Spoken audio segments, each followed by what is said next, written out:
মাগুরায় শিশু ধর্ষণের ঘটনায় প্রধান আসামি হিটু শেখকে 7 দিন ও বাকি 3 আসামিকে 5 দিনের রিমান্ড দিয়েছে আদালত।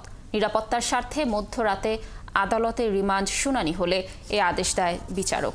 এর আগে রবিবার সকালে আসামিদের আদালতে তোলার চেষ্টা করা হলে চিফ জুডিশিয়াল ম্যাজিস্ট্রেট আদালতের গেট ঘেরাও করে বিচার দাবি করে বৈষম্য বিরোধী ছাত্ররা।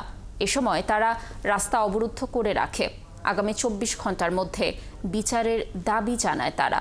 মাগুরা শহরের নিজ নান্দুয়ালিতে বড় বোনের বাড়ি বেড়াতে এসে ধর্ষণের শিকার হয় 8 বছরের শিশুটি। পরে এ ঘটনার সাথে জড়িত সন্দেহে বোনের শ্বশুর হিটু শেখ সহ বোনের স্বামী সজীব শেখ, বোনের শাশুড়ি ও স্বামীর বড় ভাই রাতুল শেখকে আটক করে জেল হাজতে পাঠানো হয়।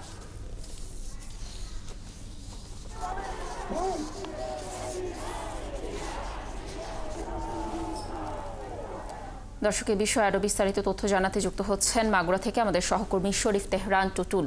টুটুল, রিমান্ডের বিষয়ে বিস্তারিত কি তথ্য রয়েছে আপনার কাছে জানাবেন, না সেই সাথে আরো জানাবেন যে পুলিশ কি বলছে পুরো বিষয় নিয়ে।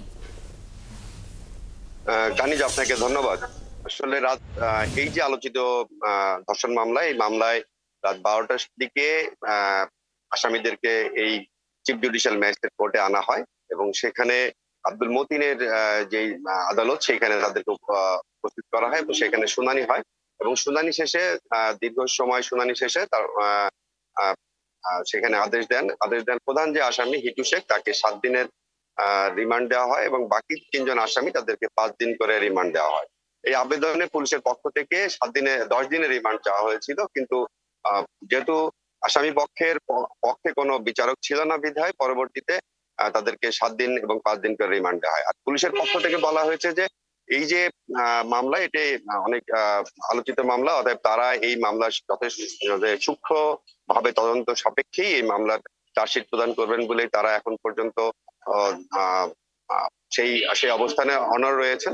তবে একটি বিষয় হলো যে গতকাল এখানে যখন সকালের দিকে আসামিদের কোর্টে আনার কথা ছিল, তখনই কিন্তু কোর্টের মূল ফটক কিন্তু ছাত্ররা, অর্থাৎ বৈষম্য বিরোধী ছাত্ররা তখন কিন্তু অবরুদ্ধ করে রেখেছিল, ফলে সারাদিন কিন্তু তাদেরকে আনা সম্ভব হয়নি এবং রাতে অনেকটা নিভৃতেই তাদেরকে শুনানি করা হয়। এবং আজকে আমরা যতটুকু জেনেছি যে আজকেও তারা বৈষম্য বিরোধী ছাত্র আন্দোলন, তারা কিন্তু রোড টু মাগুরা এরকম একটা কর্মসূচির মধ্য দিয়ে কিন্তু এই খুলনা বিভাগে যত ছাত্র মাগুরায় আসছে এবং তারা কর্মসূচি পালন করবে দিনব্যাপী।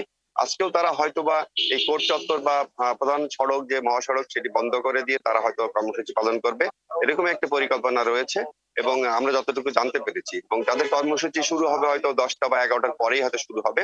তবে এই মামলা, যাতে আমি পুলিশের কর্মকর্তাদের সঙ্গে কথা বলেছি, তারা বলেছে যেতে একটি আলোচিত মামলা এবং এটি মোটামুটি এখন পর্যন্ত বলা যায় যে এটি সত্যতা পাওয়া গেছে এবং এর যে ডিএনএ টেস্ট, সেটি ইতিমধ্যে পাঠানো হয়েছে এবং খুব তাড়াতাড়ি হয়তো এখানে যে ডাক্তারি ভিসের রিপোর্ট, সেটিও কিন্তু হাতে চলে আসবে।